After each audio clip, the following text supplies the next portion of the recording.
Hello everyone, good evening. I hope you all are doing absolutely great. और बताइए क्या हाल चाल है आप लोग के। Very good evening. चलिए देखते हैं आज वेनेसडे की live mid of the week. आज का मार्केट अच्छा है, आज का मार्केट और पोजीशंस भी कंफर्म है। चलो देखते हैं आगे क्या है।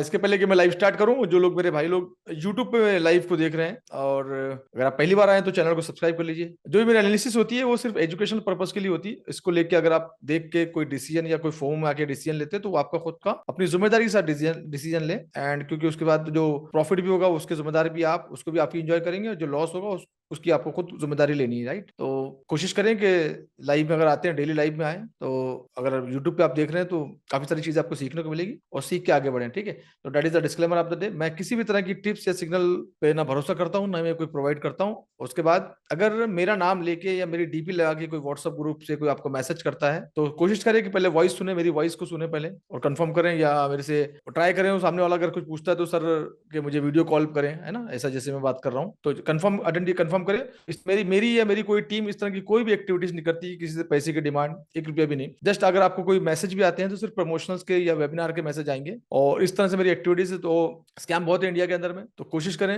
हर जो भी इंडिया में जो भी काम करते हैं उनका नाम लेके लोग स्कैम करने की कोशिश करते हैं, उसका यूज करने की। राजस्थान से मेरे एक स्टूडेंट ने भेजा था, कोई मेरा ऐड चला रहा है और अपना व्हाट्सअप का नंबर डाला हुआ है, तो वो नंबर भी उसने कॉपी करके मुझे भेजा था। आई थिंक शाहरुख ने, शाहरुख नाम का स्टूडेंट है मेरा। तो सर बोले ऐसा ऐसा चल रहा था, फिर मैं नंबर, फिर उसको मैंने बहुत प्यार से समझाया, बेटा मत करो ये सब चीजें, इलीगल वे में आती है, आप फंस जाओगे। तो शायद वो मान गया होगा, बंद कर दिया होगा, बट जिसकी जैसी फितरत है वैसा वो काम करेंगे। आई होप के प्रॉपर तरीके से लोग काम करते हो। इस तरह की कोई भी एक्टिविटीज अगर आप देखते हैं तो मुझे भी इन्फॉर्म कर सकते हैं, और किसी भी स्कैम में फंसने की आपको जरूरत नहीं है, नहीं किसी को पैसे देने की जरूरत है। ठीक है। हाय फैजल, हाउ आर यू। देखते हैं मार्केट में क्या चल रहा है। टेक्निकल चार्ट के हिसाब से ये जो मार्केट है इस एरिया के अंदर में, शायद मैंने ऊपर मॉर्निंग में चार्ट भी पोस्ट किया होगा, इसी एरिया के अंदर मार्केट फंसा हुआ है ना, सुबह से ही।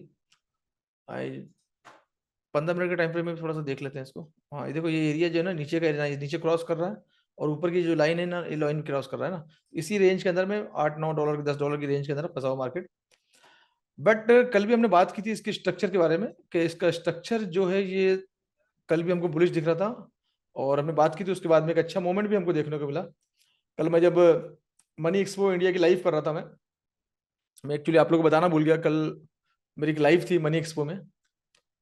मनी एक्सपो में अपॉइंट किया था तो सीएमएस को मैंने रिप्रेजेंट किया था कल। कल तो मेरा वेबिनार था कल, क्योंकि कल हमारी लाइव नहीं थी तो कल मेरा वेबिनार था वहां पर सी मनी एक्सपो मुंबई, जो एक्सपो होने वाला मुंबई में, तो उसको मैंने कल लीड किया था वो प्रोग्राम। शायद पता नहीं अभी वो डिटेल है क्या यहाँ पर। यस, ये अगर स्लाइड अगर आपको देखना है स्लाइड, तो ये कल मैंने कंप्लीट हो गया कल, कल का था ये। मेरी मैं चूक गया आप लोगों को बताना, यहाँ से जाकर रजिस्ट्रेशन करना था, तो ये कल मेरी अपॉर्चुनिटी मिली मनी एक्सपो की तरफ से, और सीएमएस प्राइम को मैंने रिप्रेजेंट किया as a market research analyst. ये मेरा कल 1 घंटे का प्रोग्राम था कल। तो कल यही सब चीज़ें मैं कल यहाँ पर एक्सप्लेन कर रहा था, ये सब चीज़ें लाइव में। और मोमेंट एग्जैक्टली वैसे ही मोमेंट हुआ, क्योंकि कल हम लाइव नहीं कर पाए। स्ट्रक्चर बुलिश था और बुलिश के हिसाब से मार्केट गया पूरा। अभी भी स्ट्रक्चर बुलिश है, वो मार्केट ने जो ना इस एरिया में टिका हुआ है मार्केट। अगर इसको यहाँ से करेक्शन ले लेता, क्योंकि कल रात को मार्केट 32 तक, और इवन आज मॉर्निंग में 39 भी टच किया है, तो अगर उसको नीचे आना होता ना तो इस एरिया में आ सकता था, लेकिन वो भी नीचे आ नहीं रहा। ये जो 3400 वाला जो एरिया है ना, 3400 का एरिया, 3400 का जो एरिया है, ये एक इंपॉर्टेंट एरिया, यहाँ $27 नीचे। लेकिन यहाँ लटका हुआ, इसका मतलब ये कि यहाँ पर अक्यूमुलेट हो रहा है, तो ये भी अगला ब्रेक ऑफ स्ट्रक्चर का जो पॉइंट मैंने मेंशन किया उस पॉइंट से मार्केट ऊपर जा सकता है। और ये जो रेंज बनाई छोटी सी रेंज को तोड़ के, तो बहुत ज्यादा चांसेस है कि मार्केट के ऊपर जाने के, मार्केट यहाँ से ऊपर जा सकता है। राइट, अभी अगर आप लोग को इसमें ट्रेड में गोल्ड का ट्रेड का सेटअप बनाना है तो कैसे बनाएंगे आप। दोनों साइड हमारे पास हमेशा, दोनों साइड मार्केट में अपॉर्चुनिटी होती है। एक अपॉर्चुनिटी तो हमारे पास ये है, राइट, कि मार्केट इस एरिया को तोड़ के नीचे आए, जो मार्केट ने रेंज बनाई है, तो आपको कंफर्मेशन मिलेगा एटलीस्ट ये एरिया, है ना।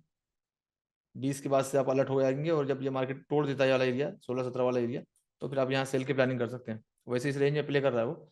और ऊपर का जो एरिया है वो ये एरिया हो गया, ये करीब करीब ये कॉमन एरिया ये हो गया। उसके बाद में ऊपर का एरिया और भी है, 33 वाला एरिया ना, 33 हो गया, 29-33, तो एक अच्छा कंफर्मेशन मिलेगा मार्केट में। 50 के पास आसपास देखने को मिल सकता है।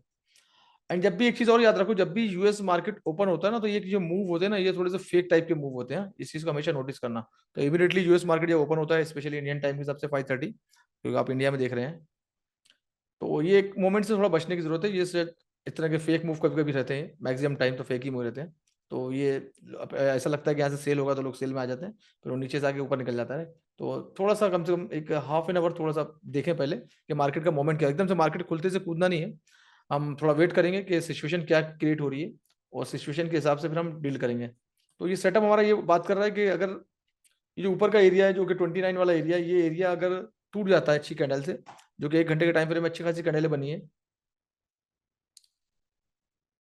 अब ये रेंज है। हाँ, अब रेंज जब तक तोड़ता नहीं जब तक हमारी बेरिश इंगल्फिंग काम नहीं करती। तो ये रेंज में उसके बाद ग्रीन कैंडल बनी, अच्छी कैंडल है।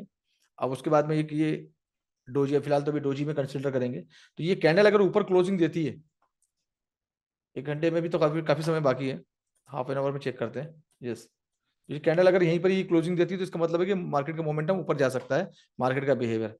तो हम क्या करेंगे, फिर वो छोटे टाइम फ्रेम में आके एक डिसीजन बनाएंगे, या मार्केट अगर ये तोड़ता है तो फिर आप बाई की प्लानिंग कर सकते हो। और इसका स्टॉप लॉस जो रहेगा, जब जैसे तोड़ के जाता है ना, जैसे अगर ये एरिया तोड़ता है उसके बाद एंटर करते हो है ना, या ये रेंज तोड़ता है, तो यहीं कहीं इसके आसपास में, इस वीक के आसपास में अपनी स्वाद अनुसार अपना रिस्क मैनेजमेंट अपना प्लान कर सकते हो। स्पेशली जो एसएल होना चाहिए वो इस रेंज के नीचे होना चाहिए, जो प्रॉपर उसको फंडामेंटल है। लेकिन ये थोड़ा सा ज्यादा बड़ा हो जाएगा, अगर आप ट्रेड को 30-32 से पकड़ते हो तो ये आपका एसएल बड़ा हो जाएगा।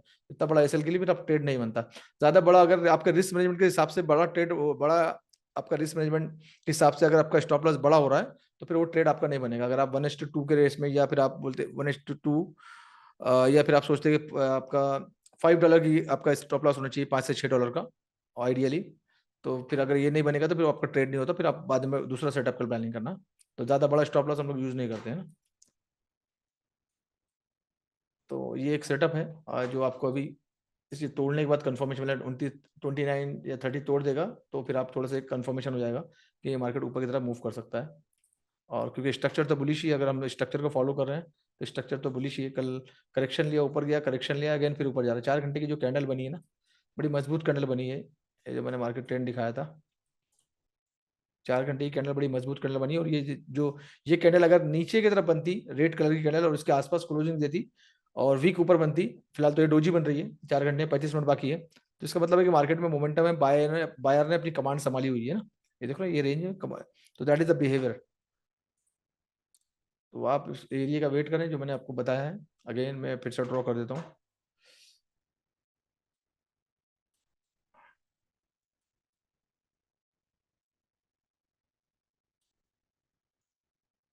तो ये रेंज जैसी टूटती है ना, उसके बाद में आप इसमें अपना सेटअप बना के अपना स्टॉप लॉस वगैरह के साथ प्लान कर सकते हैं, ठीक है। और ये रेंज जो है ना, पहले तो ये एरिया टूटना चाहिए, है ना, ये सब एरिया वीक बनी है। और जरा तो इसके ऊपर में भी वीक बनी है, लेकिन जब कैंडल अगर मजबूत बनती है ना, फिर तोड़ के ऊपर निकल जाता है। जैसे ऐसी मजबूत कैंडल जैसे दिख रहा है ना, ऐसी कैंडल बनती है ना, तो फिर कोई फर्क नहीं पड़ता, वो वीक एक सब टूट के निकल जाती है, जैसे ये एरिया ना, जैसे ये है ना। तो ये कैंडल बनी है ना, वीक कोई फर्क ही नहीं पड़ा, इसको तोड़ के ऊपर निकल गया। तो वैसे भी जब कैंडल के अंदर पावर ज्यादा होता है ना, बड़ी बड़ी कैंडल बनती है, जिसको आईएफसी बोलते हैं, इंस्टीट्यूशनल फंडिंग कैंडल, तो फिर वो किसी को गिनती नहीं है, सब तोड़ ताड़ के ऊपर निकल जाती है। तो अगर यहाँ पर वॉल्यूम देखने को मिलता है हमको यहाँ पर इस एरिया में, तो ये समझ लेना कि यहाँ से ऊपर जाते हैं, फिर हमारे पास नीचे का मौका है। ये मार्केट एरिया तोड़ के नीचे आता है, ये कॉमन एरिया ये टूटा, उसके बाद में ये लिक्विडिटी यहाँ की ये एरिया भी टूटा, तो समझ लो मार्केट फिर नीचे, नीचे तो बहुत ज्यादा स्कोप है, पूरा का पूरा ऑर्डर फ्लो बैठा हुआ है यहाँ पर, है ना। और ये आने वाले समय में घूम के आ जाएगा मार्केट, ये पूरा का पूरा ऑर्डर फ्लो बैठा हुआ है, तो बहुत ज्यादा चांसेस है कि मार्केट इधर भी आ सकता है अगर नीचे की तरफ टूटता, अगर इंडेक्स मजबूत होता है तो। इंडेक्स अगर पॉजिटिव मोमेंट दिखाता है, मजबूत होता है, जो कि फिलहाल तो कोई अभी आसार नजर नहीं आ रहे, है ना, कोई आसार ऐसे नजर नहीं आ रहे कि इंडेक्स में कोई मजबूती आएगी।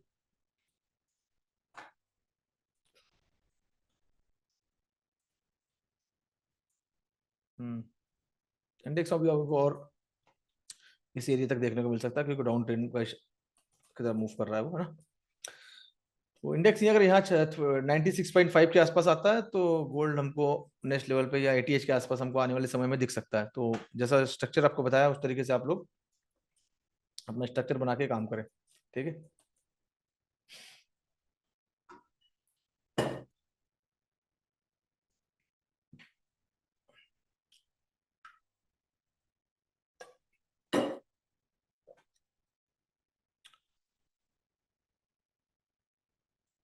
जीबीबी यूएसडी काफी अच्छा बुलिश है, और काफी अच्छा हमने डिस्कस भी किया था इस एरिया से, है ना। तो कंटिन्यू ये बुलिश है और ये ऊपर की तरफ मूव कर रहा है ना।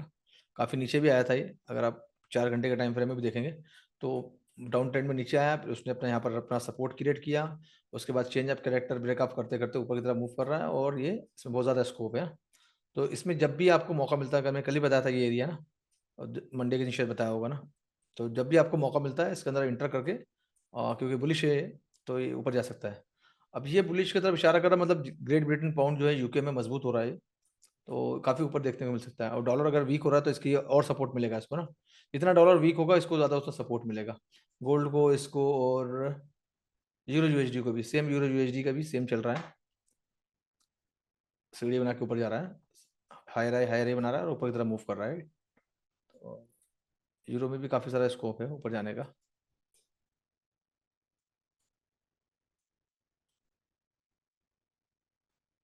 स्ट्रक्चर देखो पूरा, ये डे टाइम फ्रेम में भी स्ट्रक्चर जो है पूरा हायर हाई बना रहा है, ऊपर की तरफ जा रहा है, तो काफ़ी स्कोप है इसमें भी। हाँ, तो पुल बैक का वेट करो सही जगह, और रेसिस्टेंट बिकम सपोर्ट का फायदा उठाओ, जैसे ये एक बना हुआ है रेसिस्टेंट डे टाइम फ्रेम में है ना, ऐसे एरिया का, that is the resistant become support का एरिया, वहां से इसको उठा के ऊपर ले जाओ।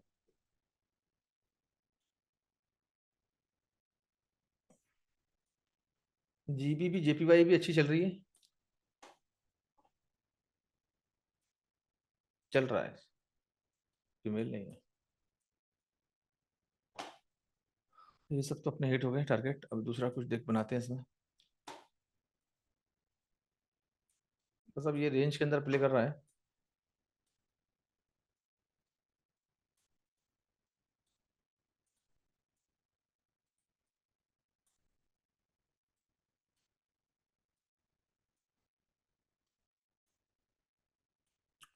रेंज अगर कंफर्म होती है नीचे टूटती है और, तो फिर इसमें और सेल में जा सकते हैं, और ये इस एरिया में एक टीपी और दूसरा टीपी इस एरिया में प्लान कर सकते हैं। अगर ये रेंज ऑलरेडी इसने थोड़ा तो है, उसके बाद में ऊपर सर्वाइव नहीं किया है, फिर कैंडल तो नेगेटिव बन रही है 4H के टाइम फ्रेम में।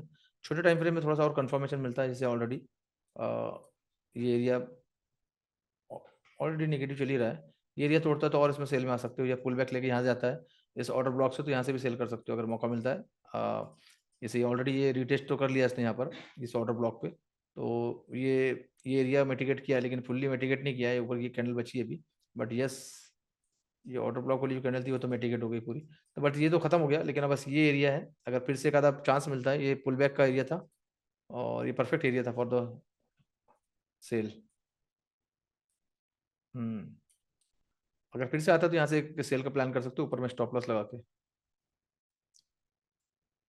अच्छा वॉल्यूम इसमें देखने को मिल रहा है आजकल, ये इसके ऊपर में, इस रेंज के ऊपर में स्टॉप लॉस रख के, इसके ऊपर भी रख सकते हो स्टॉप लॉस, सेफर हो जाएगा।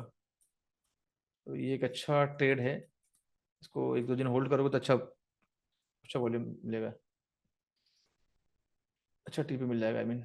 और बाकी आप लोग बताइए क्या हाल चाल है आपके, कैसे चल रहे हैं आप लोग के ट्रेड वगैरह। Challenge is all about trading ना, ट्रेडिंग मतलब प्रोबेबिलिटी, प्रोबेबिलिटी मतलब चांसेस, चांसेस मतलब प्रैक्टिस, प्रैक्टिस मतलब एजुकेशन, सब इंटरलिंक है। प्रॉपर तरीके से बिजनेस की तरह देखोगे तो कोई चैलेंजिंग नहीं है, मौके मार्केट देता है, मौके की तलाश में। ट्रेडिंग का मतलब ये नहीं होता कि 10-12 ट्रेड किए जा रहे हैं, ट्रेडिंग का मतलब ये होता है कि जब हमको कंफर्मेशन और सेटअप मिलेगा, जब हम काम करेंगे, work on your psychology. So thank you so much, ये थी आज की हमारी लाइव, एंड आप लोगों से फ्राइडे के दिन फिर मुलाकात होगी, तो फ्राइडे के दिन आप लोगों से मिलेंगे वीकेंड की लाइव लेके। तो जब तक के लिए अपना ध्यान रखिए और प्रॉपर तरीके से काम करिए, सीख सीख के काम करिए। चलो bye bye, take care and see you on Friday, thank you so much.